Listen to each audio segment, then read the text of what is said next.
Good morning. Maharaja Surajmal PG Mahavidyalaya Ajabpura कठवाड़ी के online classes में आप सभी का स्वागत है।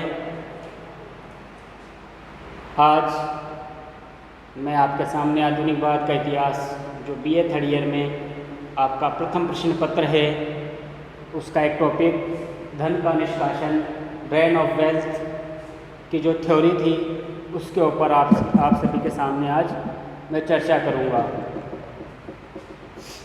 जैसा कि आप सभी को मालूम है,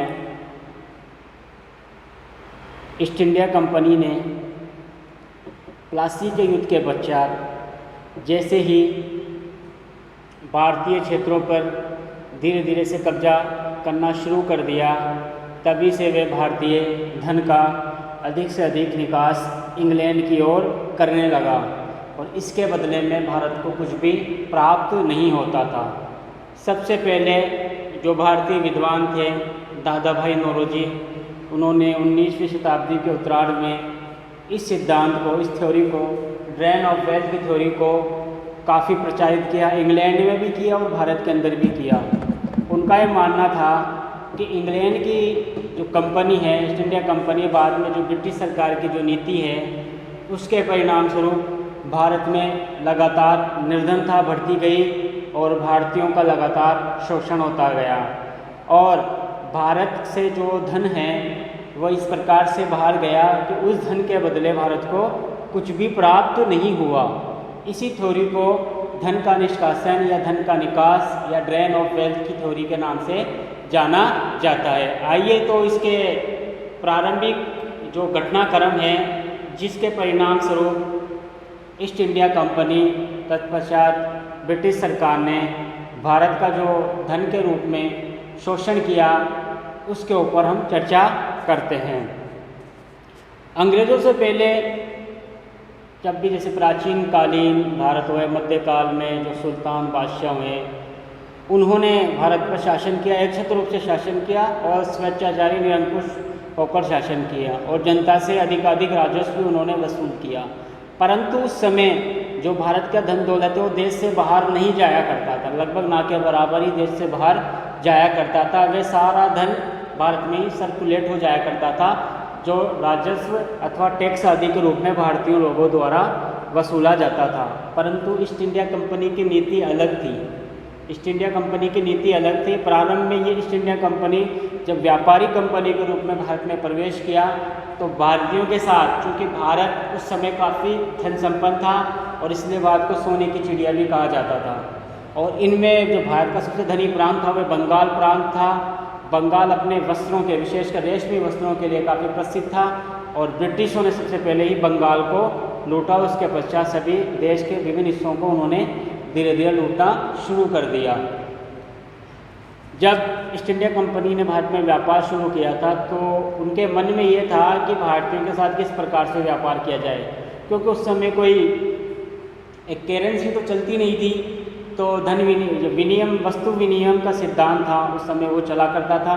तो बहुत सारी जो विदेशी कंपनियां भारत में व्यापार के लिए आती थी और भारतीय माल के बदले वे सोना चांदी आदि दिया करती थी, सोना चांदी आदि दिया करती थी। इसीलिए तो 1700 ईस्वी में जब फ्रांसीसी यात्री बर्नियर भारत आया था तो उसने स्वयं लिखा भी था कि भारत एक अथाह गड्ढा है जिसमें अधिकांश सोना और चांदी चारों तरफ से आकर, अनेक रास्तों से आकर जमा हो जाता था, जिसे बाहर निकलने का उसे कोई और एक रास्ता नहीं मिलता था। अपनी दोनों यात्राओं में उसने बंगाल के संबंध में जो जानकारी दी है उसके आधार पर वे कहते हैं कि मुझे विश्वास है कि भारत मिस्र से भी अधिक धनी प्रांत है, मिस्र से भी अधिक धनी देश है। तो कहने का मतलब यह है कि प्रारंभ में जो विदेशी कंपनी आई वे सोना चांदी आदि के माध्यम से भारतीयों से व्यापार आदि किया करती थी और भारतीय माल को अपने साथ विदेश ले जाया करती थी और वहाँ पर उनको बेचा करती थी। इसी तरह का वर्णन लॉर्ड क्लाइव ने भी किया है। लॉर्ड क्लाइव का कहना था कि मुर्शिदाबाद का जो प्रांत है वो इतना धनी और विकसित है कि इंग्लैंड का जो प्रांत है, इंग्लैंड की जो राजधानी लंदन भी उस समय इतना धनी और विकसित नहीं था और लंदन के सभी धनाढ़ वर्ग को मिला लिया जाए और मुर्शिदाबाद के जो धनी लोग हैं उनको मिला लिया जाए तो लंदन के धनी धनाढ़ वर्ग उनके सामने नहीं टिक पाता। इसलिए बर्नियर, लॉर्ड क्लाइव जैसे विद्वानों ने भारत की धन दौलत, अकूट धन दौलत के बारे में काफ़ी कुछ लिखा है और कहा है। लेकिन 19वीं सदी तक आते आते 19वीं शताब्दी के उत्तरार्ध में और 20वीं शताब्दी के प्रारंभ में भारत का जिस तरह से शोषण हुआ उसके बारे में 1900 ईस्वी में भारतीय आर्थिक दशा का वर्णन करते हुए विलियम डिग्बी, एक प्रसिद्ध अर्थशास्त्री थे उस समय के, उन्होंने लिखा है, विलियम डिग्बी ने लिखा था कि 20वीं शताब्दी के आरंभ में लगभग 10 करोड़ व्यक्ति ब्रिटिश भारत के ऐसे हैं जिन्हें किसी भी समय पेट भर अन्न नहीं प्राप्त होता था।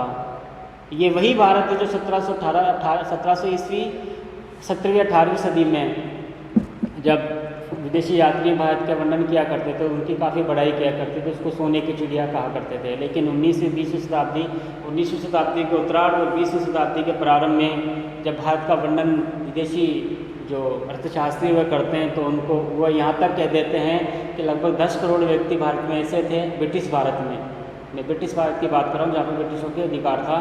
तो उससे पता चलता है कि भारतीयों का किस तरह से शोषण होता है। उनको एक दिन में एक टाइम में खाना मिल पाता था। तो जो प्रांत, जो देश इतना धनी था, इतना विकसित था, वे कैसे इस कगार तक पहुंच गया, इन सबका कारण नहीं विदेशी कंपनियों, विशेषकर ईस्ट इंडिया कंपनी के द्वारा शोषण किया गया। 18वीं सदी की जब हम बात करते हैं और 19वीं शताब्दी के आरंभ का जो इतिहास हम देखते हैं, उससे पता चलता है कि भारत उस समय काफ़ी धनी प्रांत था। भारत के अंदर अनेक धनी प्रांत थे और भारत में विभिन्न उद्योग, खासतौर पर वस्त्र उद्योग काफ़ी विकसित था। इन वस्त्र उद्योग में जैसे कि ढाका की मलमल विश्व प्रसिद्ध थी, पंजाब व कश्मीर का ऊनी वस्त्र प्रसिद्ध था, अहमदाबाद, मथुरा, नागपुर, लखनऊ के सूती वस्त्र प्रसिद्ध थे। इसी तरह से दक्षिण भारत में जहाज निर्माण काफ़ी प्रसिद्ध था, यहाँ तक कि इंग्लैंड से भी अधिक उनका जहाज निर्माण प्रसिद्ध था। भारत का बना हुआ रेशमी वस्त्र, मलमल, हीरे जवाहरात, हाथी दांत, चंदन की लकड़ियाँ, सुगंधित द्रव्य पदार्थ, इत्र आदि विदेशों में निर्यात किए जाते थे और उनके बदले में विदेशों से भारत को विभिन्न सोना चांदी प्राप्त हुआ करता था। यानी कि भारत उस समय व्यापार की दृष्टि से काफ़ी प्रसिद्ध था और उनके बदले में भारत को सोने चांदी आदि काफ़ी मात्रा में प्राप्त हुआ करता था। लेकिन कंपनी की सत्ता जैसे ही भारत में स्थापित हुई, दिनों दिन भारत की स्थिति बिगड़ती रही। 1757 में प्लासी की जब पराजय हुई बंगाल के शासकों की, उसके पश्चात कंपनी ने धीरे धीरे भारत को लूटना शुरू कर दिया। जब मीर जाफर बंगाल की गद्दी में 1757-1760 तक 3 वर्षों तक बंगाल के शासक रहे, तभी उन्होंने लगभग 8 करोड़ रुपया ब्रिटिश अधिकारियों कर्मचारियों में बांटा था। 8 करोड़ रुपया उस समय के काफ़ी बड़ी मात्रा हुआ करती है। इसके पश्चात जो उनके उत्तराधिकारी आए, लगभग 8 वर्षों तक 1760 से 1768 तक लगभग 15 करोड़ रुपया बंगाल के नवाबों ने अंग्रेज अधिकारियों कर्मचारियों को दिए। इस प्रकार से भारतीयों का शोषण धीरे धीरे प्रारंभ हो चुका था। इसी तरह से जब मुगल सम्राट फर्रुखसियर ने दस्तक का जो उपयोग ब्रिटिश कंपनी के जो अध्यक्ष होते थे उनके द्वारा फ्री पास दिया जाता था, ब्रिटिश सामान पर कोई टैक्स नहीं लगता था, उसका जो अंग्रेज कंपनी के कर्मचारी उन्होंने अपने निजी उपयोग के लिए भी उसका उपयोग करना शुरू कर दिया, जिससे भारत का शोषण दिनों दिन बढ़ता गया। और इसी तरह से उस समय 18वीं और 19वीं शताब्दी के प्रारंभ में बंगाल के काफ़ी धनी सेठों और सराफा जो व्यापारी थे वह काफ़ी धनी थे, लेकिन 19वीं शताब्दी के उत्तरार्ध तक आते आते उनकी स्थिति भी काफ़ी कमज़ोर हो चुकी थी। आइए तो हम धन निष्कासन और उसके प्रभावों के बारे में चर्चा करते हैं, विस्तार से देखते हैं कि किस प्रकार से धन निष्कासन इंग्लैंड ने अपने फ़ायदे के लिए भारत का किस प्रकार से शोषण किया।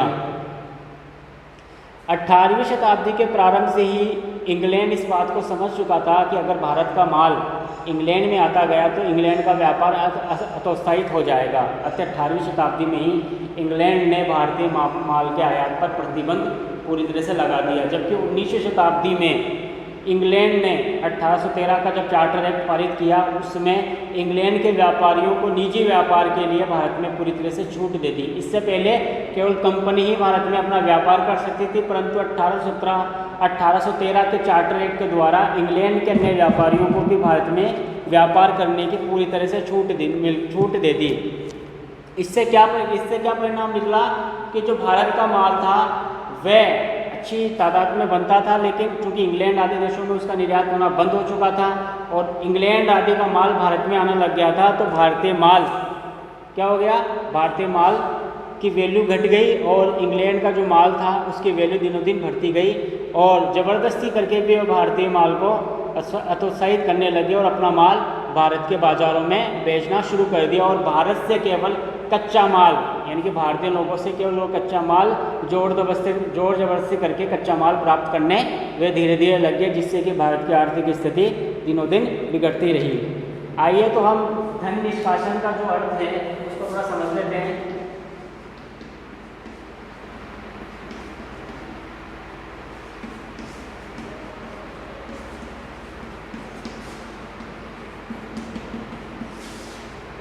अर्थ, ड्रेन ऑफ वेल्थ का अर्थ क्या है इसका मतलब है कि वह धन जो भारत से बाहर चला जा रहा था और उसके बदले में भारत को कुछ भी प्राप्त नहीं हो रहा था उस धन के बदले में, उसी को धन का निष्कासन कहा गया है। कहने का मतलब ये है कि भारत से मान लो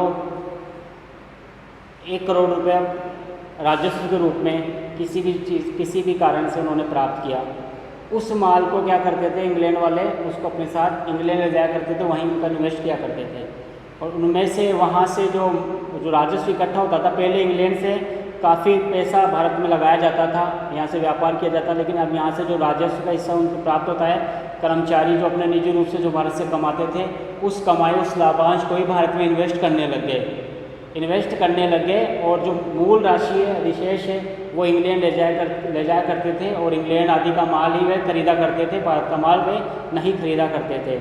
इससे क्या हुआ कि जो भारतीय माल है वह हतोत्साहित हुआ और भारतीय धन निरंतर इंग्लैंड जाता रहा, उसके बदले भारत को कुछ भी प्राप्त नहीं हुआ। यानी कि भारत से जो धन बाहर चला जा रहा था उसके बदले में भारत को कुछ भी प्राप्त नहीं हो रहा था, इसी को हम धन निष्कासन बोल सकते हैं। अंग्रेज अधिकारियों द्वारा अपनी बचत का इंग्लैंड भेजना और अंग्रेजों द्वारा केवल इंग्लैंड में बनी वस्तुओं को ही उपयोग में लेना, भारत में रेलों आदि के लिए जो निर्माण कार्य होता था उसका इन्वेस्ट भी इंग्लैंड के व्यापारी ही करते थे और उनको सार्वजनिक ब्याज आदि काफ़ी बड़ी तादाद में दिया जाता था। इसी तरह से अन्य सार्वजनिक कार्य जो किए जाते थे वे सब इंग्लैंड के द्वारा ही किए जाते थे। यहाँ तक कि जो इंडिया काउंसिल है उसके सदस्य हैं, उनके कर्मचारी है, अन्य देशों में जहाँ रिजर्व सेना रख रखे, उन सभी का धन भारत से ही इंग्लैंड जाया करता था और उस धन के बदले भारत को कुछ भी प्राप्त नहीं होता था। इसी को हम धन निष्कासन कह सकते हैं। अब आइए कि धन निष्कासन का मतलब तो हम समझ चुके हैं कि भारत से जो भी माल जाता था उसके बदले भारत को कुछ भी प्राप्त नहीं होता था, यही धन निष्कासन है। लेकिन ये मात्रा कितनी थी, कितने तादाद में भारत से धन का निष्कासन हुआ, धन का निकास हुआ, आइए उसको जानते हैं। धन निष्कासन की मात्रा,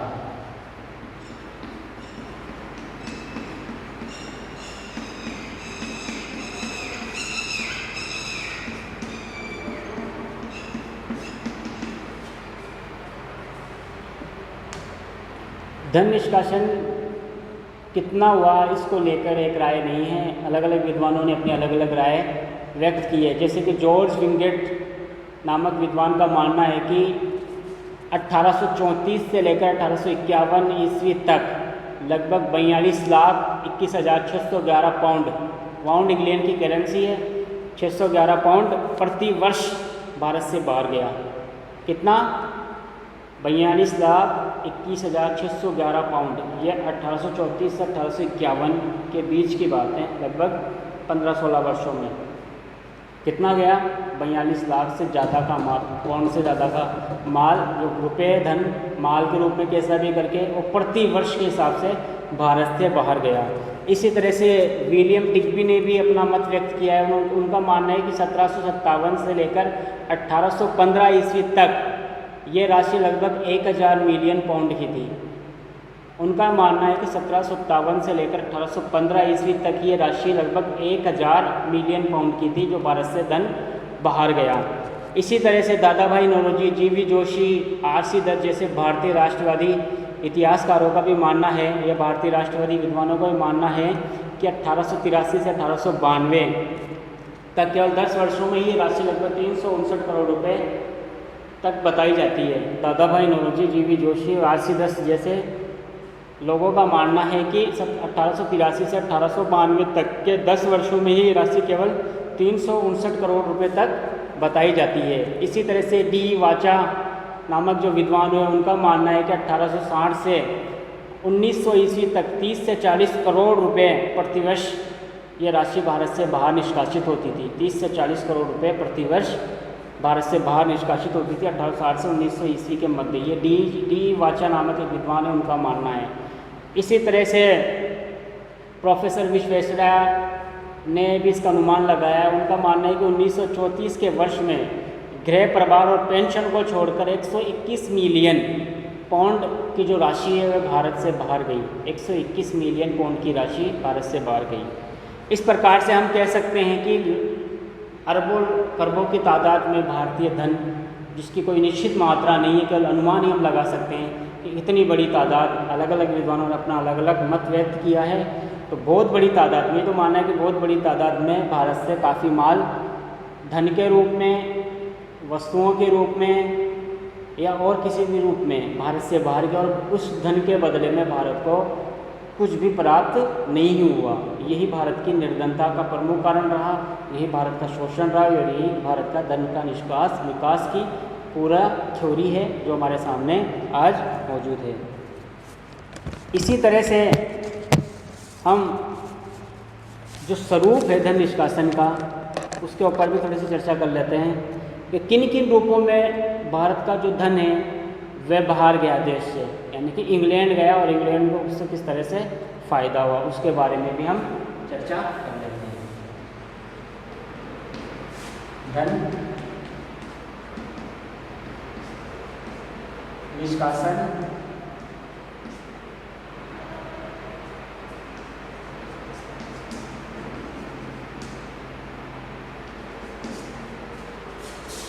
धन निष्कासन का स्वरूप।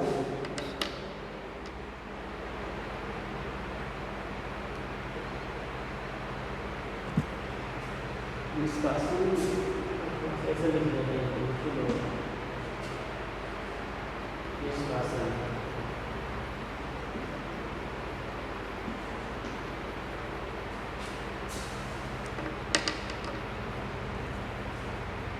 जैसे कि मैंने आपको प्रारंभ में बता दिया था कि प्रारंभ में कंपनी, जितनी भी कंपनियाँ ईस्ट इंडिया कंपनी समय जो भारत में आई, वे भारत से माल खरीदने के लिए सोना चांदी आदि बड़ी तादाद में लाया करती थी।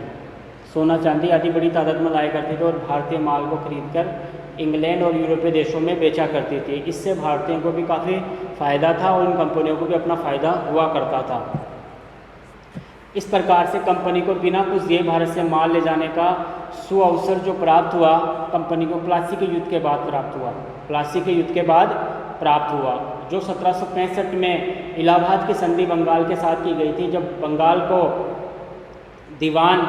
दीवानी का जो राजस्व इकट्ठा करने का जो अधिकार प्राप्त हुआ, उसके पश्चात तो बंगाल से धन का लूटना अंग्रेज़ों ने इस प्रकार शुरू किया कि उससे भारत को दिनों दिन क्षति पहुंचती रही। इसी घटनाक्रम को, इसी लूटमार को 1785 में जो ब्रिटिश संसद के एक सदस्य हैं कॉर्नवालिस ने ब्रिटिश संसद में कहा था कि मैं पूरे विश्वास के साथ कहता हूं कि इस धरती पर आज तक कोई भी सभ्य सरकार इतनी भ्रष्ट विश्वासघाती और इतनी लुटेरी नहीं पाई गई है जितनी कि 1765 से 1785 तक ईस्ट इंडिया कंपनी की सरकार भारत में थी। इनका कहने का मतलब ये कि 1765 से 1785 तक तो इन्होंने कहा, इसके बाद भी निरंतर लूटमार को उन्होंने जारी रखा। किस प्रकार से उन्होंने बंगाल पर अधिकार करने के पश्चात कंपनी ने कंपनी के कर्मचारियों एजेंटों ने अपने निजी व्यापार के लिए भी किस प्रकार से भारतीयों के साथ लूटमार की, और बंगाल जैसे धनी प्रदेश जो वस्त्र उद्योग के लिए प्रसिद्ध था, उस प्रकार के वहाँ के जुलाहों को किस प्रकार से उनके व्यापार को हतोत्साहित उन्होंने कर दिया। यहाँ कहने का मतलब ये है कि प्लासी के युद्ध के बाद ही ये लूटमार शुरू हुई थी, और इसके पश्चात यहाँ से जो लाभ प्राप्त होता है उस लाभ को ही इंडिया में इन्वेस्ट कर दिया जाता था, और उससे जो लाभ मिलता था वे इंग्लैंड ले जाया करते थे। यानी कि भारतीय पैसे से ही भारतीयों के साथ व्यापार करना इन्होंने शुरू कर दिया था। इससे भारतीय जो व्यापार था, धन का जो परिसंचरण सर्कुलेट था वह होना बंद हो गया था। इससे भारत में धीरे धीरे निर्धनता फैलना शुरू हो गई थी। बंगाल प्रांत से ही प्राप्त होने वाले उस समय जो राजस्व था एवं वे विवरण के अनुसार कंपनी प्रशासन को 6 वर्षों में ही लगभग 40,39,152 पाउंड का शुद्ध अधिशेष प्राप्त हुआ था। और ये अधिशेष की जो राशि थी, यानी कि लाभ उन्होंने इतना इन्वेस्ट किया, इतना 40 लाख पाउंड से ज़्यादा उनको लाभ प्राप्त हुआ था। और ये जो अधिशेष लाभ था, इनको भारत में इन्वेस्ट ना करके अधिशेष लाभ को वस्तुओं के रूप में इंग्लैंड ले जाया गया, और वहाँ पर उन्होंने इससे काफ़ी व्यापार किया, और इससे इंग्लैंड को काफ़ी मजबूती प्रदान हुई। कंपनी के अतिरिक्त जो ब्रिटिश अधिकारी थे, कर्मचारी भी धन इंग्लैंड भेज रहे थे, और समस्त बचत इंग्लैंड को अपने पहुँचा रहे थे, इंग्लैंड में वे पहुँचा रहे थे। इसी तरह से जो कर्मचारी अधिकारी थे अपनी बचत आदि को तो इंग्लैंड पहुँचा रहे थे, और साथ में इंग्लैंड से बने माल को ही वे यूज करते थे। यानी कि इंग्लैंड में निर्मित जो माल है उसी को वे खरीदते थे, भारत का बना हुआ माल वे नहीं खरीदते थे। इससे भारतीयों को कोई फ़ायदा नहीं हुआ। इसी तरह से भारत में रेलों तथा अन्य सार्वजनिक कार्यों के लिए गए ऋण व ब्याज व मूलधन चुकाना भी इन कंपनी थी वे अपने जो अंग्रेज व्यापारी थे उन्हीं को दिया करती थी, और ये भी एक धन निष्कासन का ही रूप था। यानी कि भारत में जो रेलों का निर्माण हुआ और उसके लिए जो ऋण दिया गया वह अंग्रेज पूंजीपतियों को ही दिया गया, वही भारत में इन्वेस्ट कर रहे थे, और यहाँ से ही वे अधिशेष लाभ के लिए लाभ कमाकर इंग्लैंड ले जाया करते थे। इसी तरह से 1914 ईस्वी से पहले ब्रिटिश पूंजी का 97% भाग भारत सरकार की विभिन्न योजनाओं में लगा हुआ था 1914 ईस्वी से पहले। यानी कि जो भारत में जो भी व्यापार था, ब्रिटिश पूंजी लगी जाती थी, इन्वेस्ट किया जाता था, उसमें 97% ब्रिटिश व्यापारियों का माल था, ब्रिटिश व्यापारियों की पूंजी थी।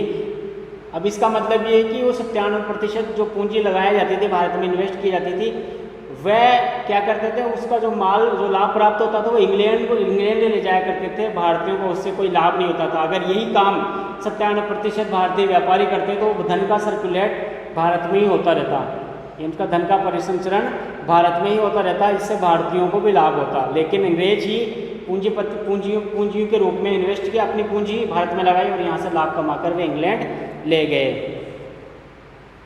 इसी तरह से अंग्रेजों ने भारत में अपनी सत्ता का स्थायित्व देने के लिए इंग्लैंड में सत्ता अधिकारियों को देने के लिए ऋण भी लिया। यानी कि वहाँ से जो अपने सत्ता को इस्टेब्लिश करने के लिए इंग्लैंड के जो पूंजीपति थे उनसे ऋण लिया, और इन ऋण के बदले में उनको काफ़ी लाभ वे दिया करते थे, क्योंकि भारतीय माल यहाँ से काफ़ी तादाद में मिलता था, उनको वे दे दिया करते थे।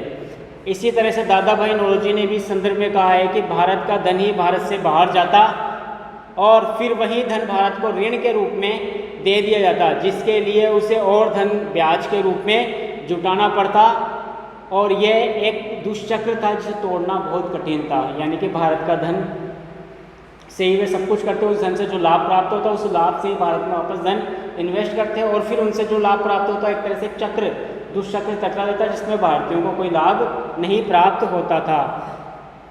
1939 और 1940 तक, लगभग 1940 तक जो भारत पर जो ऋण था लगभग 1200 करोड़ रुपए तक चढ़ गया था।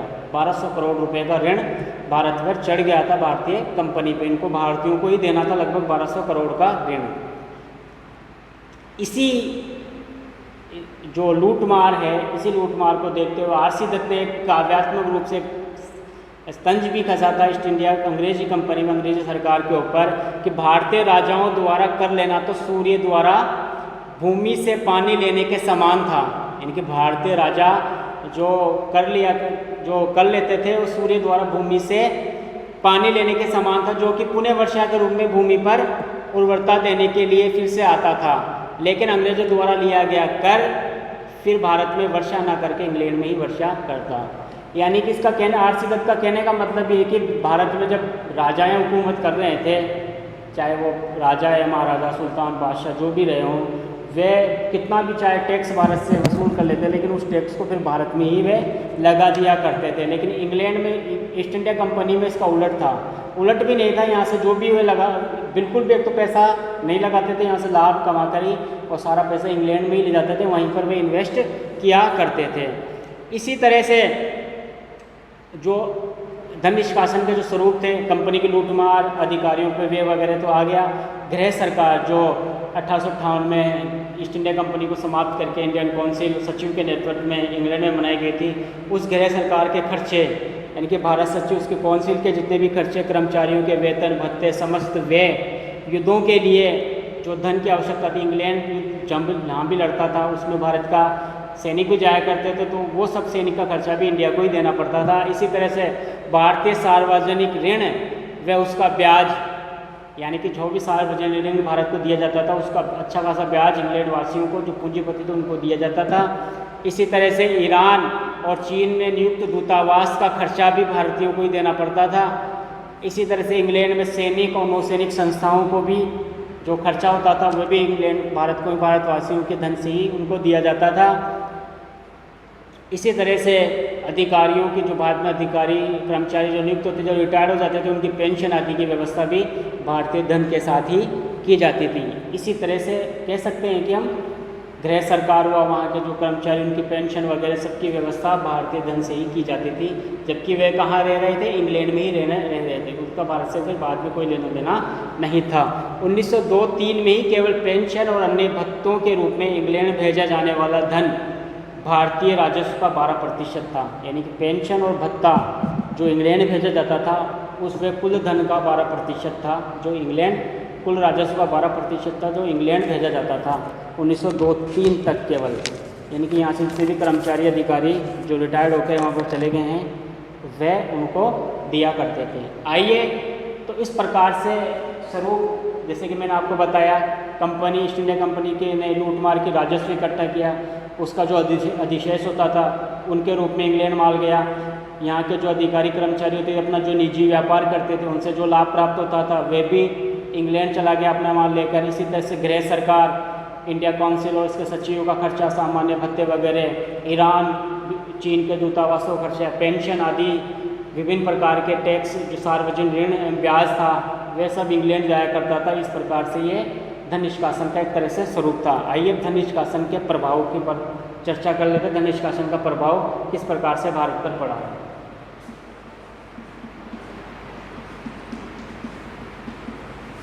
निष्कासन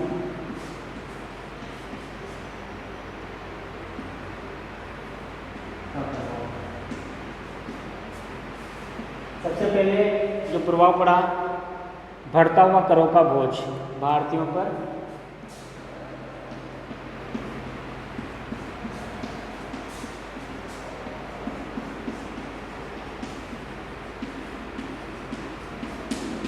करों का बोझ, जैसा कि मैंने आपको बताया कि भारत से अधिक लाभ कमाने के लिए ईस्ट इंडिया कंपनी, बाद में ब्रिटिश सरकार ने जो टैक्स वसूला वह अधिक से अधिक वसूलने की पूरी कोशिश की, और इसकी वजह से भारतीयों की स्थिति दिनों दिन बिगड़ती जा रही थी। क्योंकि वे जो माल था वे इंग्लैंड, उस समय चूँकि इंग्लैंड में औद्योगिक क्रांति चल रही थी, तो बहुत सारे जो ब्रिटिश व्यापारी थे अपना माल इंग्लैंड में ही लगा रहे थे और भारतीय जो माल था उसको हतोत्साहित कर रहे थे, और अधिक टैक्स के रूप में वे भारतीयों से टैक्स वसूल करते थे और उससे वे अधिक लाभ कमाया करते थे। तो इससे धन निष्कासन के परिणाम स्वरूप भारतीयों पर अधिक से अधिक कर उन्होंने लगाने शुरू कर दिए थे। देश में बढ़ती हुई निर्धनता,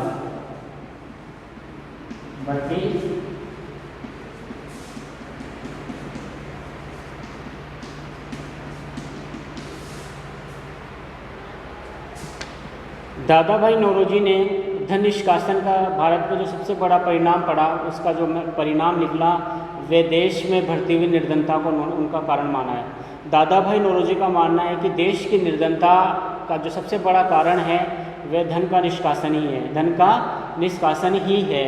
इसी की वजह से भारतीयों का जो अधिशेष राजस्व था, ये भारतीयों के लिए, भारतीयों पे ही जो इन्वेस्ट करना था, जिस माल को, जिस लाभ को भारतीयों पे ही खर्च करना था, वे भारतीयों पर खर्च ना करके उसको, उसके ऊपर अधिक से अधिक उन पर अत्याचार किए गए। इस निर्धनता का कारण ये भी रहा कि लगभग भारत में विभिन्न अकाल पड़े, इन अकालों में काफ़ी लोग मारे गए। इसी तरह से 1943 में जो बंगाल में अकाल पड़ा, उसमें भी लगभग 30 लाख लोग मारे गए। तो निर्धनता के कारण भारतीयों की स्थिति दिनों दिन बिगड़ती रही, क्योंकि उनसे जो उनका जो व्यापार है वो एक तरह से डगमगा गया, और उनसे जो कर आदि वसूल किए जाते थे वे पूरी तरह से वसूल किए जाते थे, और भारतीयों के जो व्यापार थे, भारतीयों के जो रोज़मर्रा की ज़िंदगी थी, उससे उसको काफ़ी क्षति पहुँची। इसी तरह से किसानों की निर्धनता,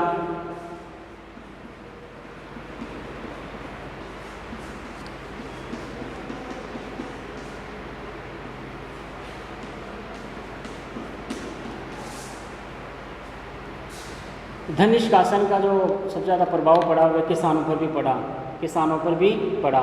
हालांकि ईस्ट इंडिया कंपनी ने विभिन्न भू राजस्व व्यवस्थाएं भारतीय किसानों के लिए की थी, जिनमें स्थायी बंदोबस्त, रेतवाड़ी, महलवाड़ी बंदोबस्त कहकर तो ये की गई थी कि इससे भारतीय किसानों को काफ़ी लाभ होगा। लेकिन हम देखते हैं कि भू राजस्व व्यवस्थाओं का भारतीयों पर काफ़ी घातक प्रभाव पड़ा, और इससे उनका एक ही काम था, भारत के धन को जितना से अधिक से अधिक भारत से धन इकट्ठा किया जाए, उसको इंग्लैंड भेजा जाए। इन भू राजस्व व्यवस्थाओं का भी यही उद्देश्य था, ताकि भारतीयों से अधिक अधिक राजस्व वसूल किया जाए, और राजस्व को कि जो धन प्राप्त होता था वो इंग्लैंड आदि भेजा जाए। इसी तरह से विदेशी पूंजी का भारत में निवेश, विदेशी पूंजी निवेश, जैसा कि मैंने आपको बताया था कि 1914 से पूर्व तक लगभग 97% जो पूंजी निवेश था वे इंग्लैंड के व्यापारियों के द्वारा भारत में किया गया था, और इन पूंजी निवेशों में उसको अधिक लाभांश भी दिया जाता था कंपनी के द्वारा गारंटी के साथ। जैसे कि रेल निर्माण करने वाली कंपनियों को लगभग उन्होंने 5% लाभ की गारंटी, 4.5 से 5% लाभ की गारंटी दी गई कि आपको अगर नुकसान भी होता है तो 5% आपको लाभांश जरूर दिया जाएगा। इससे उन कंपनियों को भारत में काम करने का एक अच्छा सा सुनहरा अवसर मिला, और वे काम मन मार के भी कर लिया करते थे, क्योंकि उनको लाभ की गारंटी दी रखी थी, और उनको लाभ दिया जाता था 5%, जो उस समय काफ़ी बड़ा था। जो लाभ दिया जाता था उस समय, तत्कालीन समय का विश्व से एक तुलना करें तो उस समय काफ़ी लाभ, यहाँ तक इंग्लैंड में भी इतना लाभ नहीं दिया जाता था। इंग्लैंड में लगभग 2% ही लाभ की गारंटी दी जाती थी, जबकि भारत में ये 5% पूंजी निवेश में लाभ की गारंटी विशेषकर रेलवे निर्माण में दी जाती थी। इससे भारतीयों का अधिक से अधिक शोषण हुआ, क्योंकि ये सारा माल इंग्लैंड ही जाया करता था लाभांश के रूप में। इसी तरह से भारतीय व्यापारियों को काफ़ी क्षति पहुँची, विशेषकर जो बंगाल के जुलाहे थे उन पर काफ़ी अत्याचार किए गए, यहाँ तक कि उनके अंगूठे भी काट दिए गए। उनके व्यापार को पूरी तरह से हतोत्साहित कर दिया गया। इंग्लैंड का जो व्यापार था वो भारत में एक तरह से टैक्स मुक्त करके भारत में व्यापार किया जाता, जबकि भारतीय जो माल था उसको इंग्लैंड में प्रतिबंध लगा दिए गए थे काफ़ी। तो भारतीय माल काफ़ी महंगा था, जबकि इंग्लैंड में बना हुआ माल काफ़ी सस्ता था। दूसरी ओर जो भारतीय व्यापारियों से अब केवल कच्चा माल ही वे वसूला करते थे, और इंग्लैंड में वे तैयार माल बनकर भारत में ही आ जाया करता था। यानी कि भारत में एक तरह से जो वस्त्र उद्योग काफ़ी धनी था, इंग्लैंड यहाँ से कच्चा माल प्राप्त करके पक्का माल बनाकर भारतीय जो कपड़ों का बाजार था यहाँ पर कपड़ों का माल बनना उन्होंने शुरू कर दिया, और ज़बरदस्ती करके भारतीय लोगों को ये माल खरीदने के लिए विवश किया जाता। इस प्रकार से हम देखते हैं कि किस प्रकार से इंग्लैंड में धन निष्कासन के माध्यम से 200 वर्षों तक लगभग भारत का शोषण किया, और 1757 के बाद से 1947 तक तो उन्होंने बिल्कुल इस व्यापार में, इस लाभांश में अपनी पूरी तरह से भूमिका अदा की और भारतीयों का काफ़ी शोषण किया। इस प्रकार से हम अगली क्लास में फिर नए टॉपिक के साथ मिलेंगे। धन्यवाद।